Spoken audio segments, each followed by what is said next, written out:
Hello my dear friends, आप सबका स्वागत है आपके अपने चैनल वेब स्टूडियो केयर में। तो आज हम बहुत सारे इंपॉर्टेंट पॉइंट्स के ऊपर बात करेंगे जो बीपीएससी के जितने भी कैंडिडेट्स हैं सफल हुए हैं और उनके माइंड में बहुत सारे क्वेश्चंस हैं डॉक्यूमेंट वेरिफिकेशन को लेकर, और भी बहुत सारे जो कि पिछले वीडियो पर आप सभी लोगों ने कमेंट्स में बहुत सारे अपने डाउट्स को बताया था, कमेंट्स किया था। तो मैंने सोचा कि एक वीडियो के माध्यम से आपके हर डाउट्स को मैं क्लियर कर सकूँ, जितनी भी मुझे जानकारी है उतना मैं आप सभी लोगों के साथ शेयर कर सकूं। तो अभी आप सभी को पता है 9th-10th का साइंस का रिज़ल्ट आ चुका है, कल आ गया है, बट मैथ्स का मैं वेट कर रही हूँ। मैथ्स का रिज़ल्ट अभी नहीं आया है। 6 to 8 का एसएसटी का भी रिज़ल्ट नहीं आया है, बाकी और आ गया है। तो बहुत सारे बच्चे परेशान इसलिए हैं क्योंकि कल से डीवी है 6 to 8 का और अभी रिज़ल्ट आया नहीं है, तो आज उन लोगों का आ जाएगा। तो वो बहुत सारे ऐसे भी क्वेश्चन आ रहे हैं कि क्या डीवी 26 से है यानी कल से है, तो क्या हमें कल ही जाना होगा? तो सबसे पहले मैं ये क्लियर करना चाहूँगी कि जो आपका डीवी है आज से स्टार्ट है, बट आज जो डीवी है वो सप्लीमेंट्री रिज़ल्ट जिन लोगों का बीपीएससी टीआरई 1 में आया था उन लोगों का है। जो फ्रेश कैंडिडेट हैं जो टीआरई 2 में एग्ज़ाम दिए हैं उन लोगों का जो डीवी है वो कल से स्टार्ट होगा। कल यानी कि 26 दिसंबर को डीवी है वो 6 to 8 का है, 27 दिसंबर को 9th-10th का है, और 28 दिसंबर को 11th-12th का है, और 30 दिसंबर को 1 to 5 का है। तो आपका अगर 6 to 8 में रिज़ल्ट हुआ है या एसएसटी में है तो आज मान लो कि आपका रिज़ल्ट आ जाएगा। तो ऐसा नहीं है कि कल ही आपको जाना है डीवी में, कल से तो स्टार्ट है। आप इस चीज़ों को समझिए। जो नोटिफिकेशन आपने देखा होगा उसमें लिखा है लगातार। लगातार का मतलब ये नहीं कि 26 को, यानी 26 से आपका लगातार चलेगा डीवी। आप 27 को भी जाएंगे तो कोई दिक्कत नहीं है, इसलिए आपको परेशान होकर नहीं जाना है। सबसे पहले आपको अपने सारे डॉक्यूमेंट इकट्ठा कर लेना है। आपको 50 बार चेक कर लेना है कि कोई डॉक्यूमेंट तो हमारा छूट नहीं रहा है, कुछ एरर तो नहीं है, कुछ गलत तो नहीं है। उसके लिए क्या करना है, अगर एरर है, गलत है, कुछ भी है, तो उसके लिए हमने पिछले वीडियो में बताया था कि आपको शपथ पत्र बनवा लेना होगा। तो जो भी चीज़ें हैं आपको अच्छे से रेडी कर लेनी है। और 9th, 10th और 11th-12th के जो कैंडिडेट्स होंगे उनको बोला गया है कि 2 वीक की तैयारी के साथ आ पाएंगे, यानी ओरिएंटेशन के लिए काउंसलिंग के जस्ट बाद आपको भेज दिया जाएगा। तो आप अपने कपड़े वगैरह भी लेकर जाएंगे। साथ में मैं ये बताना चाहूँगी कि क्या क्या डॉक्यूमेंट लेकर जाना है, क्योंकि ये भी क्वेश्चन था पिछली वीडियो में, ऐसे हमने बताया था, लेकिन फिर से मैं बता देती हूँ क्योंकि बहुत सारे नए अभी लोग हमारे चैनल के साथ ज्वाइन हुए हैं, तो उन लोगों को हो सकता है कि पता ना हो, तो फिर से मैं बताना चाहूँगी। जैसे ज़रूरी डॉक्यूमेंट्स आपको क्या क्या लेकर जाना है। तो सबसे पहले कि जो आपने अप्लीकेशन किया था बीपीएससी के साइट पर, तो उस एप्लीकेशन को आपको डाउनलोड कर लेना है। जैसे आप अपने यूज़र ID पासवर्ड से साइट पर जाकर लॉगिन करेंगे, अपना आप आईडी ओपन करेंगे, तो वहाँ पर आ जाएगा जो एप्लीकेशन है वो प्रिंट करने का ऑप्शन। तो वहाँ से आप अपना एप्लीकेशन डाउनलोड कर लेंगे, प्रिंट कर लेंगे, उसका आपको कॉपी ले लेना है। साथ में जितने भी डॉक्यूमेंट्स आपने अपलोड किए होंगे, अब देखो किसी के 10 डॉक्यूमेंट आए होंगे, किसी के 12, किसी के 7, तो ये नहीं सोचना है कि किसी के साइट पर दिखा रहे हैं, किसी के आईडी में दिखा रहे हैं 7 डॉक्यूमेंट, किसी के आईडी में 10 डॉक्यूमेंट दिखा रहे हैं, किसी में 12 दिखा रहे हैं। आपने जितना अपलोड किया होगा उतने डॉक्यूमेंट ही वहाँ पर डाउनलोड करने के ऑप्शन आएंगे। उन सभी को आपको डाउनलोड कर लेना है एक एक करके, वाटर मार्क वाले, ठीक है। और वाटर मार्क वाला जितने भी डॉक्यूमेंट्स होंगे उनको आप कलर प्रिंट निकाल करके एक फाइल में कर लेंगे। 2-2 कम से कम 2-2 आप प्रिंट निकाल लेंगे कलर, और एक फाइल में एक एक उसका कॉपी आप रख लेंगे, ठीक है। और एक कॉपी अपने पास रख लेंगे, एक कॉपी जो कि वहाँ जमा होगा उसमें आप कर लेंगे। साथ ही साथ एडमिट कार्ड, जो एडमिट कार्ड आप एग्ज़ाम देने गए थे तो उस पर स्टिकर लगा होगा, वो एडमिट कार्ड आपको ले लेना है, उसका फ़ोटोकॉपी भी आपको रखना है। यानी जो प्रिंट आप निकलवाएंगे ओरिजिनल के फॉर्म में क्या होगा कि जो आप प्रिंट निकालेंगे एडमिट कार्ड का वो आपका ओरिजिनल होगा। स्टिकर वाला आपको लेकर जाना है, और विदाउट स्टिकर वाला भी अपने पास आप 1-2 कॉपी रख लीजिएगा, ठीक है। आधार कार्ड ओरिजिनल तो रहेगा ही आपके पास, और जो आपके साइट से डाउनलोड होगा, अगर आपने आधार कार्ड अपलोड किया होगा तो वाटरमार्क के साथ आएगा, तो उसको भी आपको रखना है। और साथ में अलग से फोटोकॉपी आधार कार्ड का फिर से आपको रखना है, यानी ओरिजिनल आधार कार्ड भी रखना है, उसका फोटोकॉपी भी रखना है, और साइट से डाउनलोड करके जो आपका निकलेगा प्रिंट उसको भी रखना है। उसके बाद निवास, यानी कि अगर आप बिहार के निवासी हैं, आपने अगर लगाया है तो वो आपको रखना है, या जाति वगैरह एनसीएल जो भी आपने लगाया है आरक्षण के लिए वो भी आपको रखना है, उसका फ़ोटोकॉपी। और जो साइट से आप डाउनलोड करेंगे वो तो रखेंगे ही, वो तो मस्ट है, वो तो आपको लेकर जाना है, एक भी छोड़ना नहीं है। आरक्षण के लिए जो भी जिस भी कैटेगरी में आप आते हैं तो जो सर्टिफिकेट होगा आपको रखना होगा, तभी आपको उसका फ़ायदा मिल पाएगा, वरना आपको जनरल में काउंट किया जाएगा। साथ में शैक्षणिक और प्रशैक्षणिक जितने भी डॉक्यूमेंट्स हैं उनको भी आपको रखना होगा।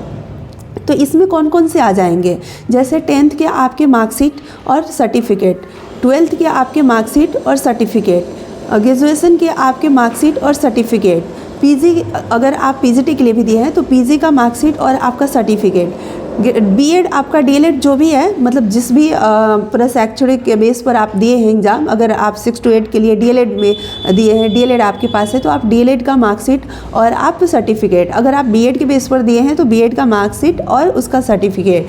बहुत सारे लोगों के मन में भी क्वेश्चन होगा कि हमारे पास ओरिजिनल सर्टिफिकेट नहीं है तो हम क्या करें। ओरिजिनल सर्टिफिकेट नहीं है तो आपको परेशान होने की ज़रूरत नहीं है, आप प्रोविज़नल लेकर जा सकते हैं। अगर प्रोविज़नल भी नहीं है तो आप एक शपथ पत्र बनवा लेना, ठीक है, मार्कशीट लेकर आप चले जाना, कोई इसमें डरने की बात नहीं है। और ये तो हमने बता दिया। और उसके बाद सीटेट का जो डिजी लॉकर में आता है वहीं आपको लेकर जाना है, ठीक है, ऑनलाइन वगैरह सब चलता है, या सीटेट बीटेट एस्टेट जो भी, जैसे एस्टेट की हम बात करें तो इसका सर्टिफिकेट अभी नहीं आया है, जो हम लोगों ने बीपीएससी के साइट पर अपलोड किया था एस्टेट का सर्टिफिकेट वहीं लेकर जाना है, मतलब जो मार्कशीट था वहीं लेकर जाना है, और जो डाउनलोड करेंगे वो लेकर जाना है। और आपको कॉपी भी इसका निकाल लेना, मतलब सारे डॉक्यूमेंट्स के 5-5 कॉपी कम से कम आपको प्रिंट निकाल लेने हैं, ठीक है। और साथ में जो आप डाउनलोड करोगे वो मस्ट है, तो इतना आपको ध्यान रखना है।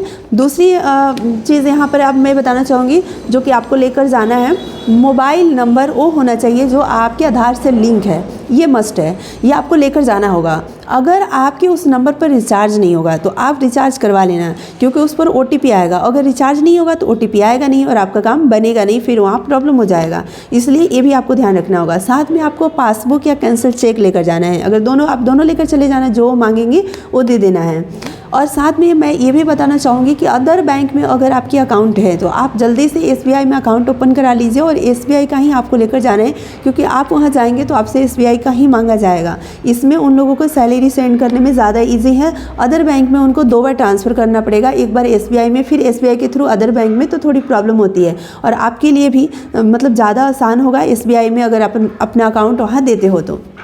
ये चीज़ें हो गई जो कि इम्पॉर्टेंट था, हमने बताया। अब मैं आपको बताना चाहूँगी कि आपको फ़ाइल कैसे बनाना है। तो अभी मैं फ़ाइल नहीं बनाई हूँ, आज मैं फ़ाइल बनाने वाली हूँ, लेकिन मैं आप लोगों को दिखा दूँ कि इस तरह का एक फ़ाइल आपके पास होना चाहिए जिसमें आपका ओरिजिनल डॉक्यूमेंट, जो भी आपका ओरिजिनल मार्कशीट है, मतलब हार्ड कॉपी में इस तरीके का जो ओरिजिनल होता है ना, जैसे मान लो कि आपका ये हो गया आपका ग्रेजुएशन का सर्टिफिकेट, ठीक है, मार्कशीट ऐसे हो गए, आपके बीएड के ऐसे मार्कशीट हो गए, सर्टिफिकेट इंटर के हो गए, तो इस तरीके का मतलब एक फ़ाइल होना चाहिए जिसमें आपके सारे ओरिजिनल डॉक्यूमेंट हो। और बाकी और भी आपको 3 फ़ाइल लेना है, 3 आपको ले लेना है फ़ाइल। उसमें क्या करना है कि एक में आपको क्या करना है कि जितनी भी साइट से आप वाटर मार्क वाला डाउनलोड करोगे डॉक्यूमेंट, उसको एक फ़ाइल में रखना है। तो वो ऐसी फ़ाइल नहीं जो 10-15 रुपये की फ़ाइल मिलती है ना, वो आपको ले लेना है फ़ोल्डर, ठीक है, उसमें आपको लगाना है। तो जितने भी डॉक्यूमेंट वाटर मार्क वाले होंगे उसको आपको एक फ़ाइल में रखना है, और उसी का जो वाटर मार्क वाले जितने भी डॉक्यूमेंट आप मतलब एक फ़ाइल में रखोगे, उसी का ओरिजिनल कॉपी एक फ़ाइल में रखना है। ओरिजिनल कॉपी आप समझ रहे हो, जैसे मैं आपको ऐसे बताना चाहूँगी कि हमने अगर यहाँ पर अपलोड किया है, मान लो कि हमने ये मार्कशीट अपलोड किया है या हमने ये सर्टिफिकेट अपलोड किया है, ठीक है, हमने ये सर्टिफिकेट अपलोड किया है, तो उस सर्टिफिकेट जो होगा वो वाटर मार्क वाला हम डाउनलोड कर लेंगे, वो तो एक फ़ोल्डर में होगा ही, और इसका फिर कॉपी, इस ओरिजिनल का एक कॉपी एक फ़ोल्डर में होगा, ठीक है, और ये ओरिजिनल डॉक्यूमेंट भी होगा और इसका फ़ोटोकॉपी भी होगा, ठीक है। तो ओरिजिनल डॉक्यूमेंट तो इसमें रखोगे और वाटर मार्क वाला एक अलग रखोगे और उसका ओरिजिनल कॉपी एक अलग फ़ाइल में रखोगे। तो यहाँ 3 फाइल हुई, और एक फ़ाइल मैंने इसलिए बोला कि उसमें आपको सारी फ़ोटोकॉपी रखनी है, अगर किसी भी तरह का ज़रूरत पड़ा तो फिर मतलब वो काम आएंगे, तो इसलिए एक एक सारे फ़ोटोकॉपी एक्स्ट्रा आपको लेकर जाना है और उस फाइल में रखना है। तो हमने 3 फाइल बताया। एक फाइल में वाटर मार्क वाला आपको डॉक्यूमेंट रखना है, जितनी वाटर मार्क वाले डॉक्यूमेंट है उसका फ़ोटोकॉपी एक फ़ाइल में रखना है, और एक फ़ाइल में आपको सारी डॉक्यूमेंट का फ़ोटोकॉपी रखना है। ठीक है, ऐसे सारे डॉक्यूमेंट का, अदर डॉक्यूमेंट क्योंकि जो आप अपलोड नहीं किए हो वो भी डॉक्यूमेंट लगेंगे, उसका भी फ़ोटोकॉपी आपको एक फ़ाइल में रखना है। तो ये 3 फाइल हो गए। और ऐसे फाइल एक आपको रखना है जिसमें जितने भी आपकी डॉक्यूमेंट ओरिजिनल फॉर्म में है, हार्ड कॉपी जो भी है तो वो आपको रखना है। ठीक है, अपना ओरिजिनल। और एक में फ़ोटोकॉपी हो गया, एक में वाटर मार्क वाला हो गया, और एक में आपको एक्स्ट्रा रखना है सारे डॉक्यूमेंट का फ़ोटोकॉपी। तो ये हमने बताया। और साथ में आपको क्या करना है कि एक वाइट पेज लेना है, और एक वाइट पेज लेकर के इस तरीके से आपको क्या करना है, ऐसे, और इस पर क्या क्या नोट करना है मैं बता देती हूँ। जैसे एक वाइट पेज ले लेना है और इस पर अपना नाम, पिता का नाम, अपना roll number, registration number, BPSC का जो रजिस्ट्रेशन नंबर है, registration number, address, mobile number, Aadhaar number, ये सारे लिखने हैं। और लिख करके जितने भी आपकी फ़ाइल है, अगर आपने 4 फाइल बनाए हैं तो उस फाइल में आपको लगा लेना है। ठीक है, चिपका देना है फ्रंट पे, ताकि आपका फ़ाइल कहीं भी इधर उधर हुआ तो मिल सके। ठीक है, या आप जहाँ दोगे तो कहीं मतलब गड़बड़ भी होगा तो आपका फ़ाइल आपके पास आ जाएगा। ठीक है, तो ये आपको लगा देना है सारे फाइल पे। एक फ़ाइल हमने एक्स्ट्रा इसलिए बताया है कि जब आप वहाँ जाएंगे, आप लाइन में खड़े होंगे, ठीक है, अगर किसी भी तरह का मान लो कि फ़ोटोकॉपी मिस्टेक हुआ, कोई अदर फिर से फ़ोटोकॉपी आपको लगाना है, आपके पास एक्स्ट्रा होना चाहिए। ठीक है, ताकि आप लाइन में वहाँ खड़े रहोगे तो आपको कोई ला कर देगा नहीं, आप कैसे फ़ाइल खरीदने फिर जाओगे, कहाँ जाओगे, कैसे करोगे। तो इसलिए एक एक कॉपी आपको एक्स्ट्रा रखना है। और वाइट पेज भी आपको 2-3 रख लेना है अपने पास। अगर किसी भी तरह का एप्लीकेशन लिखना हो या किसी भी तरह का ज़रूरत पड़ा तो वो आपके पास रहेगा, वो लेने के लिए आपको फिर बाहर नहीं जाना पड़ेगा। ठीक है, पेन वगैरह सब आप अच्छे से रख लेना, स्टेपलर वगैरह भी आप रख लेना। ठीक है, ये सारी चीज़ें हो गई। और फाइल मैंने आपको बता दिया, प्लास्टिक वाला फाइल आप मत लेकर जाना, कूट वाला वो होता है ना फोल्डर, वो आप खरीदना, उसमें आप लगा कर ले जाना। और एक तो अच्छा वाला जो फाइल है वो रखना आप अपने ओरिजिनल डॉक्यूमेंट के लिए। तो ये हमने बताया। अब मैं अपना जैसे रेडी कर लूँगी तो आप लोगों को बताऊँगी कि हमने कैसे रेडी किया है, मैं दिखाऊँगी। अभी मैं रेडी नहीं क्यों, आज मैं जा रही हूँ अपना फ़ाइल रेडी करने, क्योंकि 9th-10th का अगर आज रिजल्ट आता है तो परसों DV के लिए जाना होगा। ठीक है, तो एक दिन बाद भी जा सकते हैं, इसमें कोई दिक्कत नहीं है, लेकिन फिर भी अपना रेडी कर लेंगे।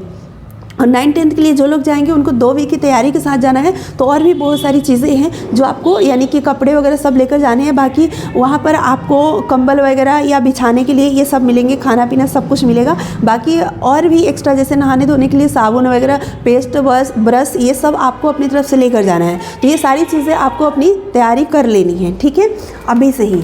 और आज रिज़ल्ट आ जाएगा तो बाकी लोग तो श्योर हो ही जाएंगे। 9th-10th में उनका रिज़ल्ट आ रहा है तो उसके लिए अपना तैयारी करेंगे। अगर उसमें नहीं आ रहा है 6 to 8 में है तो इसके लिए तैयारी करेंगे। ठीक है, तो ये कुछ इन्फॉर्मेशन थी जो आप लोग कमेंट्स कर रहे थे कि फिर से बता दो, फिर से बता दो, तो हमने सोचा कि चलो फिर से बता देते हैं। तो आई थिंक आप सभी लोगों को वीडियो अच्छी लगी होगी, हेल्पफुल रही होगी। तो आप सभी लोग वीडियो को लाइक कर देना, शेयर कर देना, चैनल को अगर सब्सक्राइब नहीं किया हो तो आप कर देना। आपको हर तरह की जानकारी यहाँ पर BPSC से रिलेटेड मैं आपको बताऊँगी, अपनी जर्नी को मैं शेयर करूँगी कि मैं कैसे कैसे सारी चीज़ें मैं कर रही हूँ, आप लोगों के साथ मैं बताऊँगी। हो सकते हैं आप लोगों को इससे हेल्प मिल सके।